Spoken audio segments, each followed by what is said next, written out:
Elon Musk, the globally renowned tech visionary, wasn't dressed in his usual sleek attire. Instead, he blended into the crowd with a carefully curated disguise. His oversized, worn-out jacket, frayed jeans, scuffed shoes, and a fake beard paired with a low-hanging beanie transformed him into someone unrecognizable. This was no ordinary day for Elon. It was the beginning of an unconventional social experiment. The plan was simple yet profound: to understand how people treat others based solely on appearances. This wasn't about headlines, interviews, or fame. It was about human nature. Would people show kindness and decency to someone who seemed to have little, or would judgment and bias cloud their actions? Elon walked unnoticed through the streets, feeling a strange sense of anonymity. For someone constantly in the spotlight, this freedom was rare and refreshing. His destination was Brew Haven, a small cozy coffee shop known for its affordable brews and friendly atmosphere, or so he had heard. As he approached the cafe, the aroma of fresh coffee wafted through the air, beckoning him inside. He paused momentarily, catching his reflection in the glass door. The man staring back at him was a far cry from the polished billionaire everyone knew. With a deep breath, he stepped forward, ready to begin his test. But before he could enter, a burly security guard named Rick blocked his way. "Hey, you can't just loiter here," Rick said, his tone dismissive. Elon remained calm and steady, pulling out a crumpled wad of cash from his pocket. "I'm here to buy coffee," he said firmly. Rick squinted, sizing him up with suspicion. "You? In there? What do you want?" "A cappuccino," Elon replied. Rick hesitated before grudgingly stepping aside, muttering something under his breath. As Elon walked past him and entered the cafe, he knew the real experiment was just beginning. Inside, the room was warm and inviting, a sharp contrast to Rick's cold reception. Yet Elon felt the weight of stares from a few customers, their eyes silently judging him. His disguise was working perfectly, but it also revealed an uncomfortable truth about first impressions. At the counter, two cashiers stood waiting. One was a friendly young man named Ethan, whose smile was genuine and welcoming. The other, Cindy, looked annoyed, her posture exuding impatience. "Good morning, what can I get for you?" Ethan asked warmly. Elon opened his mouth to reply, but Cindy's exaggerated sigh interrupted the moment. Her muttered comment, though quiet, was clear enough. "You've got to be kidding me." Elon studied her for a moment but chose to remain composed. "A cappuccino, please," he said, directing his order to Ethan. As Ethan cheerfully took his order, Cindy barely looked up, her disdain palpable. The contrast between the two cashiers was stark. Ethan's kindness shone through, while Cindy's attitude revealed a tendency to judge. Elon's experiment had just begun, but it was already yielding results, ones that would shape the rest of his day and impact lives in ways no one in that cafe could have imagined. As Elon waited for his cappuccino, he scanned the cafe, taking in the mix of customers. Some were engrossed in their laptops, others in lively conversation. Near the corner of the room, a young boy sat alone at a small table. His clothes were tattered, his shoes worn down to the sole, and his face carried a look of quiet sadness. The boy couldn't have been more than 10 years old, yet his demeanor held a weight far beyond his age. He was staring intently at the display of pastries on the counter: croissants, muffins, and cookies neatly arranged under the warm glow of the display lights. His gaze lingered on a chocolate muffin, the longing in his eyes unmistakable. Elon's attention was drawn to him, his instincts immediately piqued. This boy, he thought, was someone worth noticing. He watched as the boy fumbled in his pocket, pulling out a handful of coins. The small pile in his hand was all he had, and from the way he counted it over and over, it was clear he didn't have enough. The boy hesitated, then approached the counter, clutching the coins tightly. Ethan greeted him with the same kindness he had shown Elon. "Hi there. What can I get for you?" The boy looked up shyly. "How much is the chocolate muffin?" he asked softly. Ethan glanced at the display. "It's $3, he replied. The boy's face fell. He looked down at his coins, disappointment washing over him. "I only have 2, he murmured. Cindy, who had been listening, interjected sharply. "Well, you can't buy it, then. Go back and sit if you're not ordering." Her tone was harsh, void of empathy. Ethan shot her a disapproving look but said nothing. The boy's cheeks flushed with embarrassment as he turned to leave. Elon, who had been observing the entire exchange, felt a surge of determination. "Excuse me," he said, stepping forward. His voice was calm but firm. "Add the muffin to my order." The room fell silent for a moment as all eyes turned to him. The boy looked up, his eyes wide with surprise. "You don't have to do that," the boy said quietly. "I want to," Elon replied with a gentle smile. "Consider it a small gift." Ethan quickly rang up the order, his smile returning. "That's really kind of you, sir," he said. As the boy accepted the muffin, his face lit up with gratitude. "Thank you," he said earnestly, his voice trembling slightly. Elon knelt down to the boy's level. "What's your name?" he asked. "Jacob," the boy replied. "Well, Jacob," Elon said, "sometimes a little kindness can make a big difference. Enjoy your muffin." Jacob nodded, clutching the muffin like it was the greatest treasure in the world. He returned to his table, his earlier sadness replaced with a glimmer of hope. Elon straightened and noticed the room had grown quieter. Some customers exchanged looks, while others avoided his gaze entirely. Cindy muttered something under her breath and turned away, while Ethan's expression was one of quiet admiration. Elon's heart was heavy yet hopeful. This simple act of kindness wasn't just about a muffin, it was a test of humanity.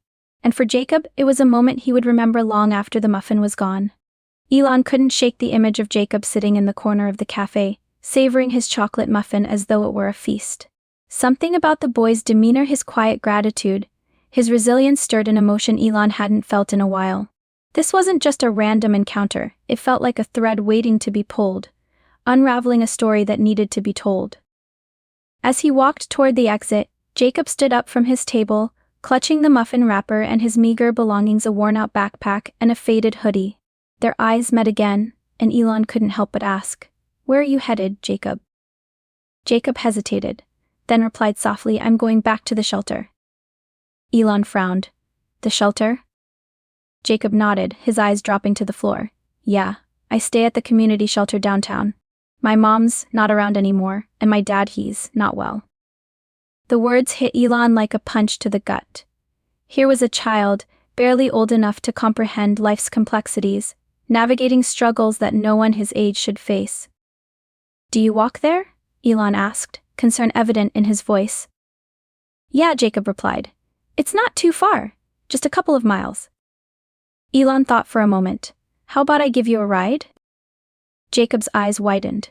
"You don't have to do that," he said quickly, though a flicker of hope shone in his expression. "I know I don't," Elon said with a kind smile, "but I'd like to.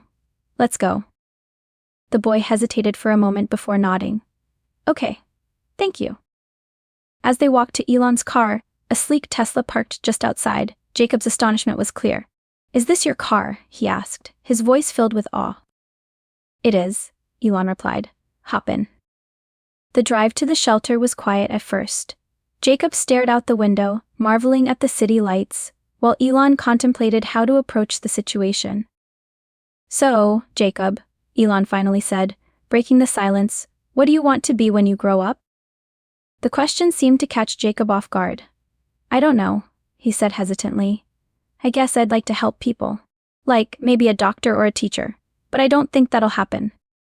"Why not?" Elon asked, his tone gentle but curious. Jacob shrugged. "It's just hard. School's hard when you don't have a place to live, you know? And people don't really care about kids like me." Elon's chest tightened. "That's not true, Jacob," he said firmly. "Sometimes people care, they just don't know how to help. But let me tell you something, where you are now doesn't have to decide where you'll end up. You're stronger than you realize." Jacob looked at him, his expression a mix of skepticism and wonder. "You really think so?"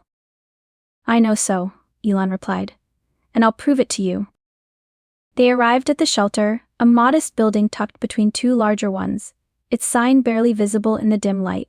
Jacob unbuckled his seatbelt but paused before opening the door. "Thank you," he said quietly, his voice full of sincerity. Elon smiled. "You're welcome. Take care of yourself, Jacob. And remember, the world needs people like you." As Jacob disappeared into the shelter, Elon sat in his car for a moment, reflecting. This encounter wasn't just a coincidence, it was a call to action. He didn't know exactly what he would do, but one thing was certain, he couldn't simply walk away from Jacob's story. Sometimes the smallest acts of kindness can ripple into something far greater. For Jacob, this was the beginning of a new chapter. And for Elon, it was the start of a journey he never saw coming. That night, as Elon sat in his home office, Jacob's words echoed in his mind, "It's hard.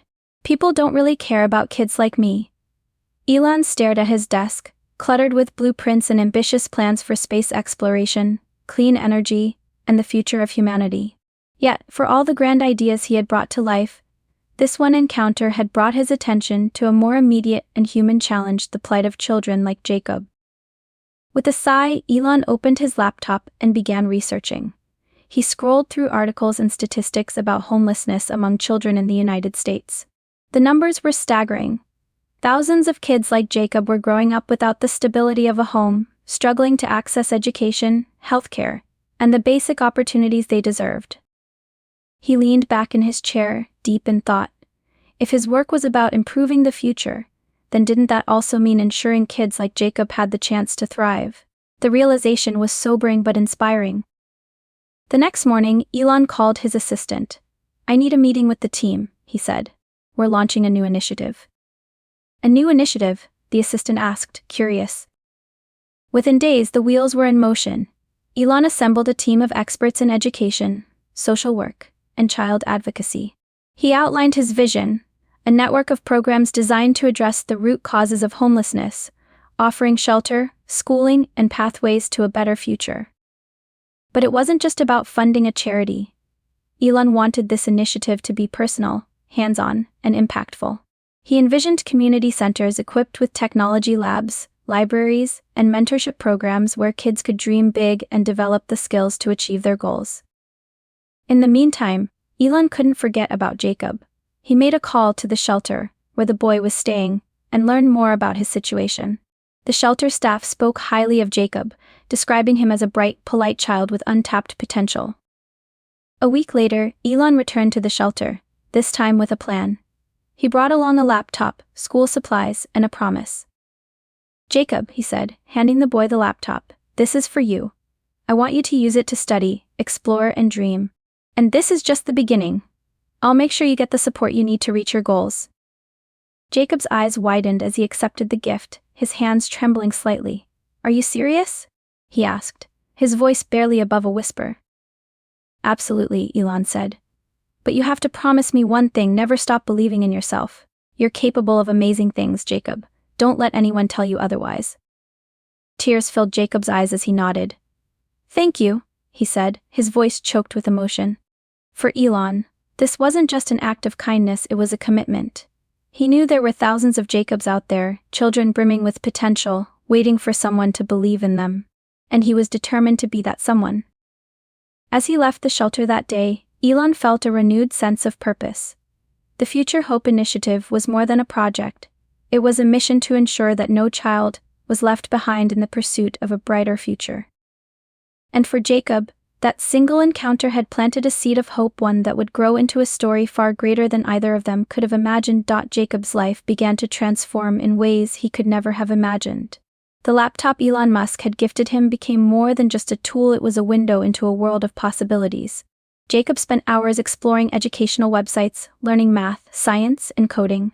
His natural curiosity flourished, and with each passing day he felt a spark of confidence he had never known before.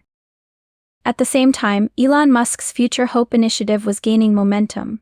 News of the program spread like wildfire, capturing the attention of communities, corporations, and philanthropists across the country. Elon used his platform to shine a light on the issue of youth homelessness, urging others to join the fight. "This isn't just about giving handouts," Elon said during a press conference. "It's about creating opportunities, investing in potential, and ensuring that every child, no matter their background, has a shot at shaping the future. Because their success is our success as a society." Elon's words resonated, and soon donations poured in. Tech companies offered resources, volunteers stepped forward, and educators signed up to mentor kids. The Future Hope Initiative launched its first community center in Los Angeles, a state-of-the-art facility where children like Jacob could study, play, and dream in a safe environment. Jacob was one of the first participants in the program. With Elon's personal encouragement and the support of the initiative, he enrolled in a local school and quickly became one of the top students in his class. His teachers were amazed at his progress, often commenting on his eagerness to learn and his unyielding determination. One day, Jacob was invited to speak at a Future Hope Initiative event. Standing on stage before a large crowd, he felt a mix of nerves and excitement. As he looked out at the audience, he spotted Elon Musk in the front row, smiling encouragingly. Taking a deep breath, Jacob began. "A few months ago, I was just a kid on the streets. I didn't think anyone cared about me, and I didn't think I had a future. But then, Mr. Musk stopped for me. He saw something in me when I couldn't see it myself. Because of him and the Future Hope Initiative, I've realized that I do have a future, and it's a bright one." The audience erupted into applause, many wiping away tears. Jacob's story had touched their hearts, reminding them of the power of hope and the difference one person can make. For Elon, moments like this were the true measure of success. All the rockets he had launched, the groundbreaking technologies he had developed, they paled in comparison to the impact of helping a child like Jacob rediscover his potential. As the event ended, Jacob approached Elon and said, "Thank you for believing in me." Elon placed a hand on Jacob's shoulder and replied, "The real thanks go to you, Jacob. You're the one who's proving what's possible. Keep working hard and you'll go farther than you ever imagined." Jacob beamed with pride, and in that moment, he realized that his story was just beginning. The Future Hope Initiative continued to grow, changing the lives of countless children across the nation. And for Jacob, the seed of hope Elon had planted blossomed into a future filled with promise, proving that sometimes all it takes is one act of kindness to change the world.